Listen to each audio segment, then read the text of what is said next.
പിതാവിനും പുത്രനും പരിശുദ്ധാത്മാവിനും സ്തുതി. കർത്താവിനാൽ അനുഗ്രഹിക്കപ്പെട്ടവരെ, സദ്വർത്തമാന കാലഘട്ടം.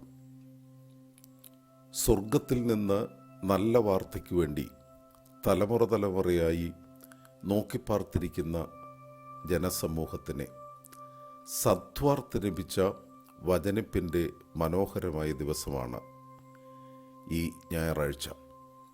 പരിശുദ്ധ ദൈവമാതാവിനോടുള്ള വചനിപ്പ് സഭ ഓർക്കുന്ന ദിവസം. മാർച്ച് മാസം 25 ഒരു ഫിക്സഡ് പെരുന്നാളായി വചനിപ്പ് പെരുന്നാൾ സഭ ആഘോഷിക്കുന്നുണ്ടല്ലോ.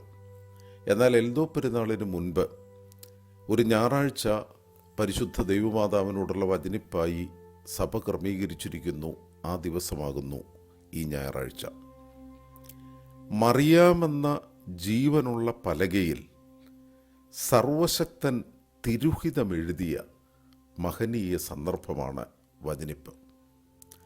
മറിയാമെന്ന ജീവനുള്ള പലകയിൽ സർവശക്തൻ തിരുഹിതമെഴുതിയ മഹനീയ സന്ദർഭം.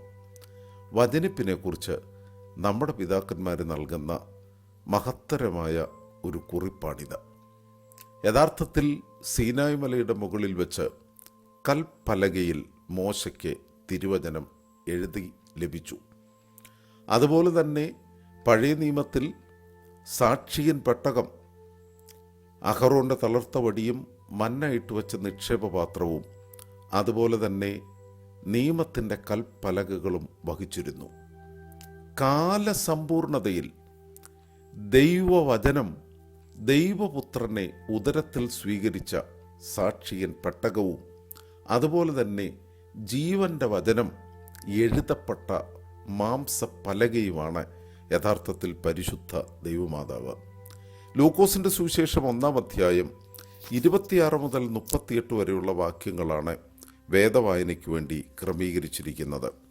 6-ാം മാസം ഗബ്രിയേൽ മാലാഖ പരിശുദ്ധ ദൈവമാതാവിൻ്റെ സന്നിധിയിലേക്ക് വരുന്നു. ഇപ്രകാരമാണ് വേദഭാഗം ആരംഭിക്കുന്നത്. 6-ാം മാസം എന്ന് പറയുന്നത് ഏലിശുബ യോഹന്നാനെ ഉദരത്തിൽ വഹിച്ചതിൻ്റെ 6-ാം മാസമായിട്ടാണ് ലൂക്കോസ് ഏവൻഗേലിയോസ് പ്രതിപാദിക്കുന്നത്. കാരണം കഴിഞ്ഞ ഞായറാഴ്ച സക്കറിയ പുരോഹിതന് ലഭിച്ച അറിയിപ്പാണല്ലോ. ആ സക്കറിയ പുരോഹിതന് ലഭിച്ച അറിയിപ്പ് കഴിഞ്ഞ് 6-ാം മാസം. അപ്പോൾ ഏലിശുബ യോഹന്നാനെ ഉദരത്തിൽ വഹിച്ചിരിക്കുന്നതിൻ്റെ 6-ാം മാസം.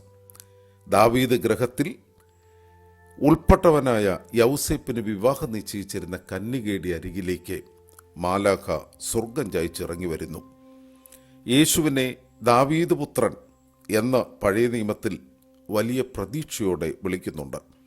യഥാർത്ഥത്തിൽ ഈ വിശേഷണങ്ങൾ, ദാവീദ് പുത്രൻ എന്ന വിശേഷണം കർത്താവിൽ അന്വർത്ഥമാകത്തക്ക രീതിയിലാണ് ലൂക്കോസ് ഏവൻഗേലിയോസ് ഈ പ്രതിപാദനം നടത്തുന്നത്. യേശു ക്രിസ്തു മറിയാമിൽ നിന്ന് ശരീരം ധരിച്ചതിൻ്റെ കാരണം 2 കാര്യങ്ങളിലൂടെ വിശദമാക്കുന്നു. 1, ദാവീദിൻ്റെ സന്തതി എന്ന പ്രവചന പൂർത്തീകരണം. അതുകൊണ്ടാണ് യോസഫ് ദാവീദ് ഗൃഹത്തിൽ ഉൾപ്പെട്ടവനാണ് എന്ന് വംശാവലി അനുസരിച്ച് ലൂക്കോസ് ഏവൻഗേലിയോസ് പ്രതിപാദിക്കുന്നു. യഹൂദന്മാരുടെ പാരമ്പര്യം അനുസരിച്ച് ഭക്തരും നീതിമാന്മാരുമായ യഹൂദന്മാർ അവരുടെ വംശാവലിയിൽ ഉൾപ്പെട്ട ആളെയാണ് ഭാര്യയായി സ്വീകരിക്കുന്നത്. അബ്രഹാമിൻ്റെ ചരിത്രത്തിലും യാക്കോബിൻ്റെ ചരിത്രത്തിലുമൊക്കെ ഈ പ്രതിപാദനം വ്യക്തമാണല്ലോ. അതുകൊണ്ട് യൗസേപ്പ് ദാവീദ് വംശത്തിൽപ്പെട്ടവനായതുകൊണ്ട് ആ കുലത്തിൽ തന്നെ പെട്ട മറിയാമിനെ വിവാഹ നിശ്ചയം നിർവഹിക്കുന്നു. ആ ഒരു അർത്ഥതലം യഥാർത്ഥത്തിൽ ഈ മറിയാമിൽ നിന്ന് ശരീരം ധരിച്ചതിൻ്റെ കാരണത്തിൻ്റെ വിശദീകരണമായി വേണമെങ്കിൽ പഴയ നിയമ വ്യാഖ്യാനത്തിൽ നമുക്ക് മനസ്സിലാക്കാം. എന്നാൽ ഗലാത്യ ലേഖനം 4-ാം അധ്യായം 4 മുതൽ 7 വരെയുള്ള വാക്യങ്ങളിൽ ധന്യനായ പൗലോസ് അപ്പോസ്തലൻ സുവിശേഷത്തിൻ്റെ വിശാലമായ അർത്ഥതലത്തിൽ ഈ വചനിപ്പിൻ്റെ അർത്ഥതലം വിശദീകരിക്കുന്നുണ്ട്. ജഡധാരണത്തിൻ്റെ ശരിയായ സുവിശേഷ അർത്ഥം വിശദീകരിക്കുന്നത് പൗലോസ് അപ്പോസ്തലനാണ്. എന്നാൽ കാലസമ്പൂർണത വന്നപ്പോൾ ദൈവം തൻ്റെ പുത്രനെ സ്ത്രീയിൽ നിന്ന് ജനിച്ചവനായി ന്യായപ്രമാണത്തിൽ കീഴ് ജനിച്ചവനായി നിയോഗിച്ചത് അവൻ ന്യായപ്രമാണത്തിന് കീഴുള്ളവരെ വിലയ്ക്ക് വാങ്ങിയിട്ട് നാം പുത്രത്വം പ്രാപിക്കേണ്ടതിന് തന്നെ. പൗലോസ്ലീഹായുടെ ഭാഷയിൽ എല്ലാ മനുഷ്യർക്കും, യഹൂദന് മാത്രമല്ല സർവർക്കും, വിജാതിയർക്കും യഹൂദനും ഒരുമിച്ച് പിതാവിൻ്റെ മടിയിലിരുന്ന് പിതാവിൻ്റെ മുഖത്തേക്ക് നോക്കി അബ്ബാ പിതാവേ എന്ന് വിളിക്കത്തക്ക പുത്രത്വത്തിൻ്റെ അവകാശം നമുക്ക് ലഭിക്കുന്നതിന് വേണ്ടിയാണ് യേശുക്രിസ്തു കാലസമ്പൂർണതയിൽ സ്ത്രീയിൽ നിന്ന് മനുഷ്യനായി ജനിച്ചത്. യഥാർത്ഥത്തിൽ മാലാഖ, പരിശുദ്ധ ഗബ്രിയേൽ മാലാഖ പരിശുദ്ധ അമ്മയുടെ സന്നിധിയിൽ വന്ന് ഈ വചനിപ്പ് നൽകുന്നതിലൂടെ വചനിപ്പിൻ്റെ വലിയ പ്രാധാന്യവും വീണ്ടെടുപ്പിൻ്റെ ചരിത്രവും സമാരംഭിക്കപ്പെടുകയാണ്. നാം ദൈവത്തിൻ്റെ മക്കളായി തീരുവാൻ, പുത്രത്വത്തിൻ്റെ വലിയ അവകാശത്തിലേക്ക് നാം കടന്നു വരുവാൻ ഇടയാക്കിയ മഹത്തരമായ സംഭവമാണ് ദൈവപുത്രൻ കന്യകയിൽ നിന്ന് ജാതം ചെയ്യുന്നത്. വചനിപ്പിനെ കുറിച്ച് പിതാക്കന്മാർ പഠിപ്പിക്കുന്ന വളരെ പ്രധാനപ്പെട്ട ചില ആശയങ്ങൾ ഈ ദിവസം നമ്മുടെ മനസ്സിലേക്ക് കടന്നു വരണം.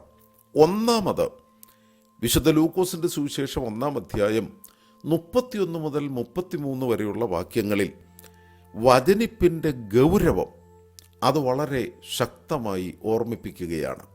വചനിപ്പ് പെരുന്നാളിലെ സന്ധ്യയുടെ പ്രമിയോനിലും രാത്രി പ്രാർത്ഥനയുടെ 1-ാം കൗമയുടെയും 2-ാം കൗമയുടെയും പ്രമിയോനിലും പ്രഭാതവും 3-ാം മണിയുമൊക്കെ വലിയ സംഭവമായിട്ട് യഥാർത്ഥത്തിൽ വചനിപ്പിനെ വിവരിക്കുന്നു. ഗബ്രിയേൽ മാലാഖയോട് ഈ സ്വർഗീയ രഹസ്യം മാലാഖയ്ക്ക് മനസ്സിലായ നിമിഷം തന്നെ ചടുതിയിൽ, വളരെ വേഗത്തിൽ മാലാഖ വചനിപ്പുമായി മറിയാമിൻ്റെ അരികിലേക്ക് വരികയായിരുന്നു എന്നാണ് പ്രമേയോൻ സദറായിലെ വിവരണം. എന്ന് പറഞ്ഞാൽ അതിൻ്റെ അർത്ഥം സ്വർഗം കാംക്ഷിച്ചിരുന്ന, തലമുറകളായി നോക്കിപ്പാർത്തിരുന്ന ഒരു മഹാദിനമാണ് യഥാർത്ഥത്തിൽ വചനിപ്പ്. വർഷാന്തരങ്ങളായി മനുഷ്യൻ്റെ വീണ്ടെടുപ്പിനു വേണ്ടി സ്വർഗവും ഭൂമിയിൽ നീതിമാന്മാരും പുണ്യവാന്മാരും ദൈവസന്നിധിയിൽ അർത്ഥിച്ച പ്രാർത്ഥനയുടെ വലിയ ഫലമാണ് വചനിപ്പ്. അതാണ് വചനിപ്പ് നമ്മെ പഠിപ്പിക്കുന്ന, സദ്വർത്തമാനം നമ്മെ പഠിപ്പിക്കുന്ന പ്രഥമയാശയം. ഈ വേദഭാഗത്തിലെ വളരെ പ്രധാനപ്പെട്ട ഒരു വാക്കാണ് ഇത് എങ്ങനെ സംഭവിക്കുമെന്ന് മാലാഖയിൽ നിന്ന് വചനിപ്പ് ലഭിച്ചു കഴിഞ്ഞ് കന്യക മറിയാം പ്രത്യുത്തരമായി പറയുന്ന വാക്ക്. മറിയാമിൻ്റെ പ്രതികരണം, ഹൗ ക്യാൻ ദിസ് ബി? ഇത് എങ്ങനെ സംഭവിക്കും? യഥാർത്ഥത്തിൽ ഈ വചനിപ്പിൻ്റെ വലിയ രഹസ്യങ്ങളുടെ മറ നീക്കുന്ന മനോഹരമായ അന്വേഷണമാണ് പരിശുദ്ധ ദൈവമാതാവിൻ്റെ ഈ വാക്ക്. കഴിഞ്ഞ ഞായറാഴ്ച സക്കറിയ പ്രവാചകനോട് ഗബ്രിയേൽ മാലാഖ നിന്റെ ഭാര്യ ഗർഭം ധരിച്ചൊരു മകനെ പ്രസവിക്കുമെന്ന് പറഞ്ഞപ്പോൾ, ഞാൻ വൃദ്ധനും എൻ്റെ ഭാര്യ വന്ധ്യയുമാകുന്നുവെന്ന തടസ്സം, അതാണ് സക്കറിയ പുരോഹിതൻ പറയുന്നത്. അത് അവിശ്വാസമാണ്. ദൈവശബ്ദത്തെ അവിശ്വസിക്കുന്നു. എന്നാൽ മറിയാമിൻ്റെ വാക്ക് ഇതെങ്ങനെ സംഭവിക്കും എന്നത് യഥാർത്ഥത്തിൽ സംശയമോ വിശ്വാസക്കുറവോ അല്ല, മറിച്ച് ഇതൊരു സംശയ നിവാരണമാണ്. വിശ്വാസക്കുറവല്ല, വിശ്വസിക്കേണ്ടതിൻ്റെ വിശദീകരണമാണ്. ഇത് സംശയമല്ല, സംശയ നിവാരണമാണ്. ഇതാണ് പിതാക്കന്മാരുടെ ഭാഷ. എന്ന് പറഞ്ഞാൽ അതിൻ്റെ അർത്ഥം എന്താണ്? How can this B? യഥാർത്ഥത്തിൽ അമ്മ അന്വേഷിക്കുന്നത് എങ്ങനെ ഈ മഹത്തരമായ പ്രക്രിയ നടക്കും, എന്താണ് അതിൻ്റെ മാനർ, മെത്തഡോളജി, അതാണ് അമ്മ അന്വേഷിക്കുന്നത്. അതുകൊണ്ടാണ് വലിയ രഹസ്യം മാലാഖ മറിയാമിന് വെളിപ്പെടുത്തുന്നു. മാലാഖ മറിയാമിന് വെളിപ്പെടുത്തുന്ന ദിവ്യ രഹസ്യമാണ് വചനിപ്പിൻ്റെ പ്രധാനപ്പെട്ട ചിന്തയിലെ 2-ാം ഭാഗം. മാലാഖ പറയുന്നു, പരിശുദ്ധാത്മാവ് നിന്റെ മേൽ വരും, അത്യുന്നതൻ്റെ ശക്തി നിന്റെ മേൽ നിഴലിക്കും, ഉരുവാകുന്ന പ്രജ ദൈവത്തിൻ്റെ പുത്രനാകുന്നു. സഹോദരങ്ങളെ, നമ്മുടെ പിതാക്കന്മാർ ഇത് എത്ര മനോഹരമായിട്ടാണെന്നോ വിശദീകരിക്കുന്നത്. പുതിയ നിയമത്തിൽ പരിശുദ്ധ തൃത്വം വെളിപ്പെട്ട പ്രഥമ സന്ദർഭം കർത്താവിൻ്റെ മാമോദീസയാണ്. യോർദാൻ നദിയിൽ വെച്ച് യോഹന്നാൻ സ്നാപകൻ യേശുക്രിസ്തുവിനെ മാമോദീസ മുക്കുമ്പോൾ പരിശുദ്ധ തൃത്വം ചരിത്രത്തിൽ വെളിപ്പെട്ടു. ഉയരത്തിൽ നിന്ന് പിതാവ് ശബ്ദത്തിലൂടെ വെളിപ്പെട്ടു, ഇവൻ എൻ്റെ പ്രിയപുത്രൻ, ഇവനിൽ ഞാൻ പ്രസാദിച്ചിരിക്കുന്നു. പരിശുദ്ധാത്മാവ് പ്രാവിൻ്റെ രൂപത്തിൽ പുത്രൻ്റെ മേൽ ഇറങ്ങി വസിച്ചു, പുത്രൻ്റെ മേൽ വന്ന് ഇരുന്നു വിശ്രമിച്ചു എന്നാണ് വിശദീകരണം. യോഹന്നാൻ തൻ്റെ കൈ ദൈവപുത്രൻ്റെ ശിരസിൽ വെച്ചു. അപ്പോൾ സെറൂഗിലെ പിതാവായ യാക്കോബ് പറയുന്നത്, സ്പർശനത്തിലൂടെ പുത്രനും ശ്രവണത്തിലൂടെ പിതാവും കാഴ്ചയിലൂടെ പരിശുദ്ധാത്മാവും ചരിത്രത്തിന് വെളിപ്പെട്ട പരിശുദ്ധ തൃത്വം വെളിപ്പെട്ട പുതിയ നിയമത്തിലെ പ്രഥമ സംഭവം കർത്താവിൻ്റെ യോർദാൻ നദിയിലെ മാമോദീസ, വിശുദ്ധ ദനഹ.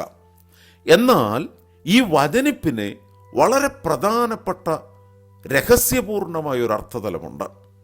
പരിശുദ്ധാത്മാവ് നിന്റെ മേൽ വരും, അത്യുന്നതൻ്റെ ശക്തി നിന്റെ മേൽ നിഴലിക്കും. ഉണ്ടാകുന്ന ആകയാൽ, അതാണ് വിശുദ്ധ ലൂക്കോസ് ഉപയോഗിക്കുന്ന വാക്ക് ആകയാൽ. എന്താണ് ആകയാൽ എന്ന് പറയുന്നതിൻ്റെ കാരണം? പരിശുദ്ധാത്മാവ് നിന്റെ മേൽ വരുന്നത് കൊണ്ടും അത്യുന്നതൻ്റെ ശക്തി നിന്റെ മേൽ നിഴലിക്കുന്നത് കൊണ്ടും ഉത്ഭവിക്കുന്ന വിശുദ്ധ പ്രജ ദൈവപുത്രൻ എന്ന് വിളിക്കപ്പെടും. അപ്പം വചനിപ്പ് പരിശുദ്ധ തൃത്വത്തിൻ്റെ മഹനീയ കർമ്മമാണ്. അതാണ് വചനിപ്പിൻ്റെ രഹസ്യം. സ്വർഗത്തിൻ്റെ രഹസ്യവും സ്വർഗം ആനന്ദിച്ചതും ഗബ്രിയേൽ മാലാഖ ഈ ഒരു മഹത് സന്ദേശം ലഭിച്ചപ്പോൾ ദ്രുതഗതിയിൽ കൊച്ചു ഭവനത്തിലേക്ക് മറിയാമിൻ്റെ അരികിലേക്ക് സന്തോഷപൂർവ്വം കടന്നു വന്നതിൻ്റെ കാരണം ഇത് സ്വർഗീയ പദ്ധതിയാണ്. ഹോളി സ്പിരിറ്റ്, പരിശുദ്ധാത്മാവ്, അത് യഥാർത്ഥത്തിൽ നിന്റെ മേൽ വരും. അതുകൊണ്ടാണ് വചനിപ്പ് അത് നിർവഹിക്കുന്നത്. പരിശുദ്ധാത്മാവ്, അത്യുന്നതൻ്റെ ശക്തി, ദ ഹൈയസ്റ്റ്, പരിശുദ്ധ പിതാവ്, ദ ഫാദർ, ദ ഹൈയസ്റ്റ്, പരിശുദ്ധ പിതാവിൻ്റെ ശക്തി നിന്റെ മേൽ നിഴലിക്കും. അതുകൊണ്ട് ആകയാൽ ഉത്ഭവിക്കുന്നത് ദൈവപുത്രനാണ്. അമ്മയുടെ ഉദരത്തിൽ ദൈവപുത്രൻ, പരിശുദ്ധാത്മാവ് അമ്മയിൽ ആവസിക്കുന്നു, അത്യുന്നതൻ്റെ ശക്തി അമ്മയിൽ നിഴലിക്കുന്നു. പിതൃപുത്ര പരിശുദ്ധാത്മാവായ ത്രിയേക ദൈവം, ദൈവീക രഹസ്യം അമ്മയിൽ പരിശുദ്ധ ദൈവമാതാവിൽ നൽകിയ മഹത്തരമായ സന്ദർഭം. അതുകൊണ്ടാണ് വചനിപ്പിൽ പരിശുദ്ധ തൃത്വത്തിൻ്റെ പങ്കാളിത്തം പിതാക്കന്മാർ വളരെ വ്യക്തമായി പഠിപ്പിക്കുന്നത്. സെദറായിൽ ഇപ്രകാരമാണ് വായിക്കപ്പെടുന്നത്: അത്ഭുതകരവും സുഗ്രാഹ്യമല്ലാത്തതുമായ ഗർഭധാരണത്തെപ്പറ്റി വചനിപ്പാൻ പരിശുദ്ധ കന്യക മറിയാമിൻ്റെ പക്കൽ തൻ്റെ ദൂതനായ ഗബ്രിയേലിനെ, ഇനിയും പറയുന്ന വാക്കുകളൊന്ന് ശ്രദ്ധിക്കുക, തൻ്റെയും തൻ്റെ പിതാവിൻ്റെയും പരിശുദ്ധ റൂഹായുടെയും ഇഷ്ടത്താൽ പറഞ്ഞയച്ച വചനമായ ദൈവമേ നിനക്ക് സ്തുതി. അതുകൊണ്ട് സഹോദരങ്ങളെ, ഈ വചനിപ്പ് പരിശുദ്ധ തൃത്വത്തിൻ്റെ മഹനീയ പദ്ധതിയാണ്. ഈ വേദഭാഗം മഹനീയമായ വചനിപ്പിൻ്റെ ഏറ്റവും മഹത്തരമായ മൂന്നാമത്തെ ആശയം. ഇത് സ്വർഗവും ഭൂമിയും ജീവനുള്ളവരും വാങ്ങിപ്പോയവരും ഒരുപോലെ സന്തോഷിച്ച സദ്വർത്തമാന ദിനമാണ്. അതുകൊണ്ടാണ് പ്രഭാത പ്രാർത്ഥനയിലെ പ്രാരംഭ പ്രാർത്ഥന തന്നെ ഈ ഒരാശയം വിശദമാക്കുക. ദൈവമേ, സന്തോഷകരമായ വാർത്ത എന്നും ഞങ്ങൾക്ക് തരണമേ. ദൈവമേ, സന്തോഷകരമായ വാർത്ത എന്നും ഞങ്ങൾക്ക് തരണമേ. ഇന്ന് പകർച്ചവ്യാധിയാൽ ലോകം പകച്ചു നിൽക്കുന്നു. എന്തെല്ലാം വ്യക്തിപരമായ വിഷയങ്ങൾ, കുടുംബജീവിതത്തിൻ്റെ പ്രതിസന്ധികൾ, സഭാപ്രതിസന്ധികൾ. ഇതിൻ്റെ നടുവിൽ വചനിപ്പിൻ്റെ ദിവസം വിശ്വാസ സമൂഹം ദൈവസന്നിധിയിൽ പ്രാർത്ഥിക്കേണ്ടത്, കർത്താവേ, സന്തോഷകരമായ വാർത്ത എന്നും ഞങ്ങൾക്ക് നൽകണമേ. സന്തോഷകരമായ വാർത്തയാണ് സൃഷ്ടിയുടെ നവീകരണത്തിൻ്റെ അടിസ്ഥാനം. രക്ഷാകര പദ്ധതി, അതിൻ്റെ മഹത്തരമായ ആരംഭം വചനിപ്പാണ്, സന്തോഷകരമായ വാർത്തയാണ്. ഇന്ന് നമ്മൾ പ്രാർത്ഥിക്കുന്നത് ഈ സന്തോഷകരമായ വാർത്തയ്ക്ക് വേണ്ടിയായിരിക്കണം.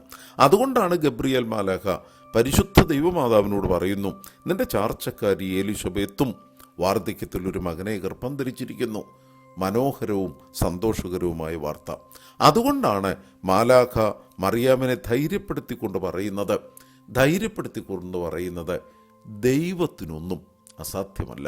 സഹോദരങ്ങളെ, ഇത് തന്നെ ആയിരിക്കട്ടെ നമ്മുടെ ധൈര്യവും. നമ്മൾ അഭിമുഖീകരിക്കുന്ന പ്രതിസന്ധിയുടെ നടുവിൽ വചനിപ്പ് നമ്മെ പഠിപ്പിക്കുന്ന മഹത്തരമായ പാഠമാണ് ദൈവത്തിനൊന്നും അസാധ്യമല്ല. ഒന്നാമത് ഞാൻ ഓർമ്മിപ്പിച്ചു, ഇത് സ്വർഗത്തിൻ്റെ മഹാസന്തോഷ ദിനം. രണ്ടാമത് ഞാൻ ഓർമ്മിപ്പിച്ചു, ഇത് യഥാർത്ഥത്തിൽ പരിശുദ്ധ തൃത്വത്തിൻ്റെ മഹനീയ പദ്ധതി. മൂന്നാമത് വചനിപ്പ് സദ്വർത്തമാനത്തിനു വേണ്ടി കാതോർത്ത തലമുറയ്ക്ക് ദൈവം നൽകിയ നല്ല വാർത്തയാണ്. അനുഗ്രഹിക്കപ്പെട്ട ദൈവമക്കളെ, നാലാമത് പരിശുദ്ധ അമ്മ പറയുന്ന ഒരു വാക്ക് ഈ സന്ദർഭത്തിൽ വളരെ പ്രസക്തം. ഇത്രയും ദൂതൻ വിശദീകരിച്ചു കഴിഞ്ഞപ്പോൾ പരിശുദ്ധാത്മാവ് നിന്റെ മേൽ വരും, അത്യുന്നതൻ്റെ ശക്തി നിന്റെ മേൽ നിഴലിടും, ആകയാൽ നിന്നിൽ ഉരുവാകുന്നത് ദൈവപുത്രനാണ്. സത്യത്തിൽ എല്ലാ വേദവിപരീതങ്ങളും ഇവിടെ അവസാനിക്കുക. അറിയോസിൻ്റെ വേദവിപരീതവും നെസ്തോറിൻ്റെ വേദവിപരീതവും എല്ലാം മാറത്തക്ക മഹത്തരമായ വിശദീകരണമാണ് ലൂക്കോസിൻ്റെ സുവിശേഷം 1:33. പരിശുദ്ധാത്മാവ് നിന്റെ മേൽ വരും, അത്യുന്നതൻ്റെ ശക്തി നിന്റെ മേൽ നിഴലിടും, നിന്നിൽ ഉരുവാകുന്നത് ദൈവപുത്രനാണ്.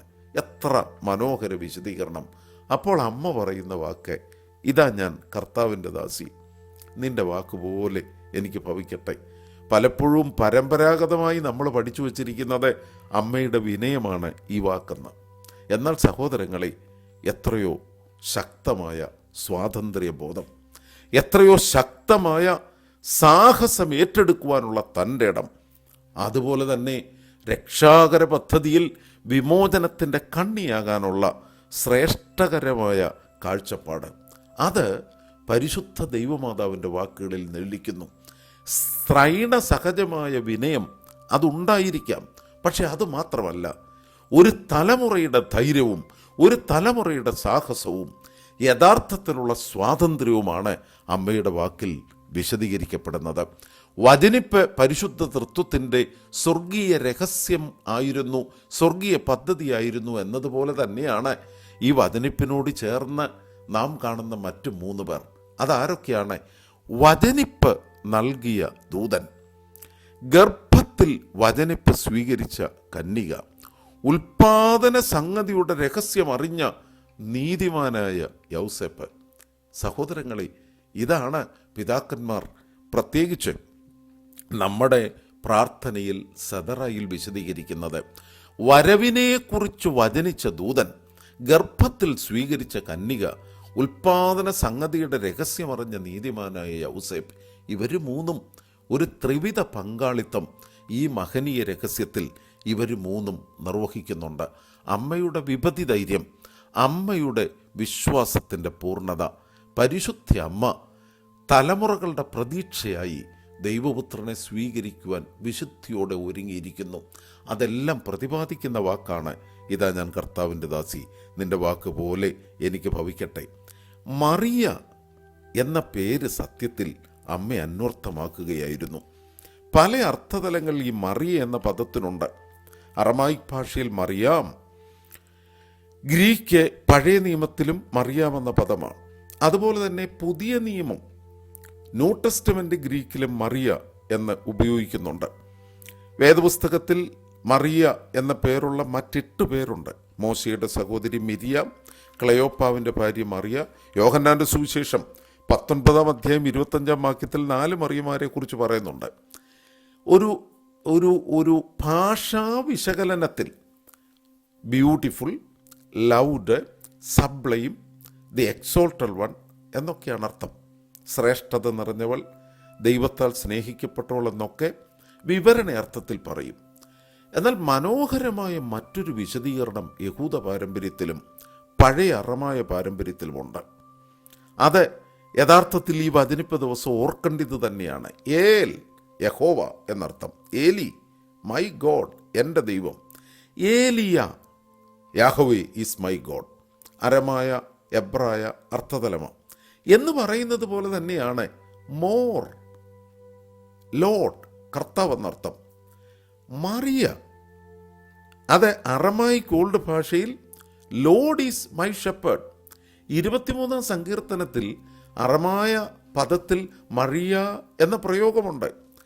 മറിയ എന്ന അറമായ പദം ലോഡ് ഈസ് മൈ മാസ്റ്റർ, കർത്താവാണ് എൻ്റെ ഉടയവൻ. സുറിയാനി വിശദീകരണത്തിൽ മൊറിയോ ഈൻ എന്നത് ലോപിച്ചും മറിയ എന്ന് വരാം. അവിടെയാണ് യഥാർത്ഥത്തിൽ ഇതാ ഞാൻ കർത്താവിൻ്റെ ദാസി എന്നത് പേരന്വർത്ഥമാക്കുന്ന മറുപടിയാണ്. നിന്റെ വാക്കുപോലെ എനിക്ക് ഭവിക്കട്ടെ, കാരണം യഹൂദ മതമല്ല, സമൂഹത്തിൻ്റെ നിയമങ്ങളല്ല, മറിച്ച് സർവശക്തനായ ദൈവമാണ് എൻ്റെ കർത്താവ്. Lord is my shepherd, Lord is my master. അതാണ് മറിയ. സഹോദരങ്ങളെ, മറ്റൊരർത്ഥതലം പിതാക്കന്മാർ വിശദീകരിക്കുന്നത് ഈ വചനിപ്പ് ഞാൻ ആദ്യം ഓർമ്മിപ്പിച്ചു. സ്വർഗീയ രഹസ്യങ്ങളുടെ സന്തോഷത്തിൻ്റെ ദിനം, തൃത്വം പങ്കാളിത്തം വിളിച്ചറിയിച്ച സന്ദർഭം, അതുപോലെ തന്നെ നല്ല വാർത്തയുടെ സദ്വർത്തമാനത്തിൻ്റെ ദിവസം. കർത്താവിൻ്റെ ദാസി ഞാനാകുന്നു എന്ന് പറഞ്ഞ് എൻ്റെ ഉടയവൻ കർത്താവാണ് എന്ന് അമ്മ സ്വാതന്ത്ര്യത്തോടും വിമോചന അർത്ഥതലത്തിലും എല്ലാ സാഹസങ്ങളും സ്വീകരിക്കുവാൻ തൻ്റെ ഇടം കാണിച്ച് വിഭതിധൈര്യം പ്രദർശിപ്പിച്ച ദിവസം. അതുകൊണ്ട് പിതാക്കന്മാരെ അഞ്ചാമത് മറ്റൊരു വിശദീകരണം നൽകുന്നു. അത് നല്ലതുപോലെ ശ്രദ്ധിക്കേണ്ടതാണ്. സ്ത്രീഗണത്തിന് ബഹുമാനവും മഹത്വവും ഉണ്ടെന്ന് ദൈവം വെളിപ്പെടുത്തിയ ദിവസം ഇതാണ് എന്നാണ് പിതാക്കന്മാർ വ്യാഖ്യാനിക്കുന്നത്. എത്ര ആഴമായ ചിന്തയാണത് സഹോദരങ്ങളെ. ഹവ്വ മുഖാന്തരം മനുഷ്യവർഗത്തിനുണ്ടായ ശാപം, അന്ന് മുതൽ സ്ത്രീ വിമർശന വിധേയമാക്കപ്പെടുന്നവളും സമൂഹത്തിൻ്റെ നേർധാരയിൽ ഇകഴ്ത്തപ്പെടുന്നവളുമാണ്. അതുകൊണ്ടാണ് യഹൂദൻ ദേവാലയത്തിൽ പ്രാർത്ഥിക്കുമ്പോൾ പറയുന്നത്, കർത്താവേ, സ്ത്രീയായും പന്നിയായും ജനിക്കാതിരുന്നതിനാൽ നിനക്ക് സ്തുതി. അങ്ങനെ ഇകഴ്ത്തപ്പെട്ട സ്ത്രീ, അവൾ ഔന്നത്യത്തിൻ്റെ ശ്രേഷ്ഠതയിലേക്ക് ഉയർന്ന മഹത്തരമായ ദിവസമാണ് വചനിപ്പ്. അതുകൊണ്ടാണ് സന്ധ്യയുടെ സെതറായിൽ പറയുന്നത്, ഗോത്രങ്ങളെയും കുടുംബങ്ങളെയും ഉത്ഭൂതമാക്കുന്ന നീ കന്യകയിൽ നിന്ന് ജനിച്ചതുകൊണ്ട് സ്ത്രീകളുടെ ഗണത്തിന് ബഹുമാനവും മഹത്വവും ഉണ്ടെന്ന് കാണിച്ചു. ഒന്നുകൂടെ ഞാൻ ആ വാക്കൊന്ന് ഉദ്ധരിക്കട്ടെ. ഗോത്രങ്ങളെയും കുടുംബങ്ങളെയും ഉത്ഭൂതമാക്കുന്ന നീ കന്യകയിൽ നിന്ന് ജനിച്ചതുകൊണ്ട് സ്ത്രീകളുടെ ഗണത്തിന് ബഹുമാനവും മഹത്വവും ഉണ്ടെന്ന് കാണിച്ചു.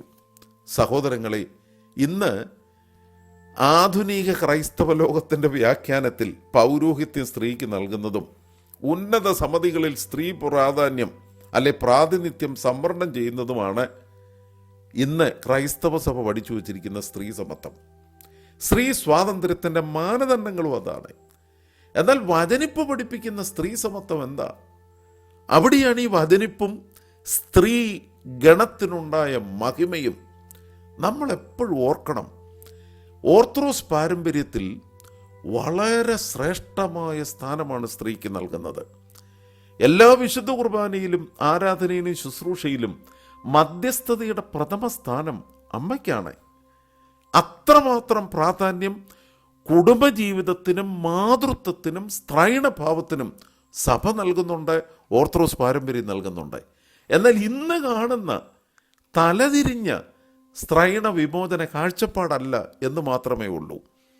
നമ്മൾ ഓർക്കണം, ദൈവം പുത്രൻ എന്ന് സംബോധന ചെയ്യപ്പെടുമ്പോൾ പെട്ടെന്ന് നമ്മുടെ മനസ്സിൽ ആ പുത്രൻ എന്ന സംജ്ഞയുടെ പുറകിൽ പിതാവാണ്. എന്നാൽ സർവശക്തൻ പിതാവും മാതാവുമാണ് എന്ന മഹത്തരമായ ആശയം ഓർത്തഡോക്സ് പാരമ്പര്യത്തിലുണ്ട്. സർവശക്തൻ പിതാവും മാതാവുമാണ്. വ്യത്യസ്തങ്ങളായ സംജ്ഞകളിൽ ദൈവത്തിൻ്റെ ആളത്വത്തെയും ദൈവിക രഹസ്യത്തെയും പരിമിതപ്പെടുത്താൻ ഒക്കത്തില്ല. എൽദോയോടനുബന്ധിച്ച കർത്താവിൻ്റെ ജനനത്തോടനുബന്ധിച്ച പ്രമിയോനിലും വിശുദ്ധ കുർബാനയിൽ ഉപയോഗിക്കുന്ന പ്രമിയോനിലും ഇപ്രകാരം വായിക്കപ്പെടുന്നു: അനാദിയിൽ മാതാവില്ലാതെ പിതാവിൽ നിന്ന് ജനിച്ചു. അതാണ് നിത്യജനനം. എന്നാൽ കാലസമ്പൂർണതയിൽ ശാരീരിക പിതാവില്ലാതെ മാതാവിൽ നിന്ന് ജനിച്ചു. ഈ ചിന്ത കൊണ്ടുവന്ന പിതാക്കന്മാരുടെ മനസ്സിൽ യഥാർത്ഥത്തിൽ മാതൃത്വത്തിന് നൽകുന്ന ശ്രേഷ്ഠത എത്ര ഭയങ്കരം! സ്ത്രീക്കും സ്ത്രൈണ ഭാവത്തിനും നൽകുന്ന ബഹുമാനം എത്ര ശ്രേഷ്ഠം! അതുകൊണ്ടാണ് ഈ വചനിപ്പ് പെരുന്നാള് അമ്മയുടെ പുകഴ്ചയുടെ ദിവസമാണ്. എല്ലാ സദറാകളും ആമുഖം കഴിഞ്ഞാൽ ഉടനെ അമ്മയെ ശ്രേഷ്ഠതപ്പെടുത്തുന്ന വാക്കുകൾ. കൃപ നിറഞ്ഞവളേ നിനക്ക് സമാധാനം, സ്ത്രീകളിൽ വാഴ്ത്തപ്പെട്ടവളേ നിനക്ക് സമാധാനം, ഭൂമിയിൽ നിന്ന് ശാപം നീങ്ങിപ്പോകുവാൻ കാരണമായ വാഴ്ത്തപ്പെട്ടവളെ, അശരീരിയായവനെ തൻ്റെ ഉദരത്തിൽ അടക്കിയ മൺപാത്രമേ നീ വാഴ്ത്തപ്പെട്ടവളാകുന്നു, സർവ നന്മകളുടെയും ഇരിപ്പിടമേ നീ വാഴ്ത്തപ്പെട്ടവളാകുന്നു, സ്രഷ്ടാവിനെ വളർത്തിയ സൃഷ്ടി, പരമാർത്ഥതയുള്ള മാടപ്രാവേ നീ വാഴ്ത്തപ്പെട്ടവളാകുന്നു, ജീവന്റെ മുന്തിരിക്കുലയോ ഉത്ഭവിപ്പിച്ച വാഴ്ത്തപ്പെട്ട മുന്തിരി തണ്ടേ. എത്ര ഭംഗിയായി മാതാവിനെ മാത്രമല്ല എല്ലാ നീതിയും വിശുദ്ധിയുമുള്ള സ്ത്രീഗണത്തെ മുഴുവൻ പുകഴ്ത്തുന്ന മനോഹര ദിവസമാണ് വചനിപ്പിൻ്റെ ദിവസം. മാതൃത്വത്തിൻ്റെയും പിതൃത്വത്തിൻ്റെയും മഹനീയ ഇരിപ്പിടം പരിശുദ്ധ തൃത്വരഹസ്യമായി സ്ഥിതി ചെയ്യുന്ന അനാദ്യന്തനായ ദൈവമാണെന്ന് പഠിപ്പിച്ച മഹത്തരമായ ദിവസം. അതാണ് വചനിപ്പിൻ്റെ പ്രാധാന്യം. സഹോദരങ്ങളെ, ഞാൻ ഉപസംഹരിക്കട്ടെ. അമ്മയുടെ മധ്യസ്ഥതയിൽ നമുക്ക് പ്രാർത്ഥിക്കാം. നല്ല വാർത്തയ്ക്ക് വേണ്ടി നമുക്ക് അപേക്ഷിക്കാം. ഗലാത്യലേഖനം 4:19 ഈ ഉപസംഹാരം ശരിക്ക് ശ്രദ്ധിക്കുക. യേശു നിങ്ങളിൽ ഉരുവാകുവോളും ഞാൻ പിന്നെയും പ്രസവ വേദനപ്പെടുന്നു എന്നൊരു വാക്ക് പൗലോസ്ലീഹ ഓർമ്മിപ്പിക്കുന്നു. യഥാർത്ഥത്തിൽ വചനിപ്പ് ചരിത്രത്തിലെ ഒരു സംഭവമോ പരിശുദ്ധ ദൈവമാതാവിന് വചനിപ്പ് ലഭിച്ചതിൻ്റെ ഓർമ്മയോ അല്ല. ഈ വർത്തമാന കാലഘട്ടത്തിലും ദൈവം നമ്മിൽ ഉരുവാകുവാൻ സർവശക്തൻ ആഗ്രഹിക്കുന്നു. വചനിപ്പ് ആരാധന അനുഭവത്തിൽ നമുക്ക് ബോധ്യമാകണം. പൗലോസ്ലീഹ പറയുന്നത്, my dear children, once again just like a mother in childbirth, I feel the same kind of pain for you until Christ's nature is formed in you. ക്രിസ്തുവിൻ്റെ സ്വഭാവം നിങ്ങളിൽ ഉരുവാകുവോളും ഒരമ്മ കുഞ്ഞിനെ പ്രസവിക്കാൻ അനുഭവിക്കുന്ന അതേ വേദന ഞാൻ അനുഭവിക്കുന്നു. അതാണ് സഭയുടെ വേദന. അതാണ് യഥാർത്ഥത്തിൽ നമ്മുടെ മനസ്സിൽ ഉൾക്കൊള്ളേണ്ട വേദന. ഈ ലോകത്തിൽ മുഴുവൻ എല്ലാ മനുഷ്യരിലും ക്രിസ്തു ഉരുവാകണം.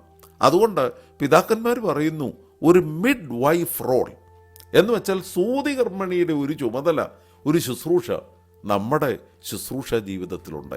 ക്രിസ്തുവിനെ ഉരുവാക്കണം അനേക മനുഷ്യരുടെ ഹൃദയങ്ങളിൽ. അതായിരിക്കട്ടെ സഹോദരങ്ങളെ വചനിപ്പിൻ്റെ സന്ദേശം. നല്ല വാർത്തയ്ക്ക് വേണ്ടി നമുക്ക് പ്രാർത്ഥിക്കാം. നമ്മിലും വചനിപ്പ് നിർവഹിക്കപ്പെടുവാൻ വേണ്ടി നമുക്ക് പ്രാർത്ഥിക്കാം. അനേകരിൽ വചനിപ്പ് നിർവഹിക്കപ്പെടുവാൻ നാം ഉപാധികളാകുവാൻ വേണ്ടി ദൈവസന്നിധിയിൽ നമ്മെ തന്നെ സമർപ്പിക്കാം.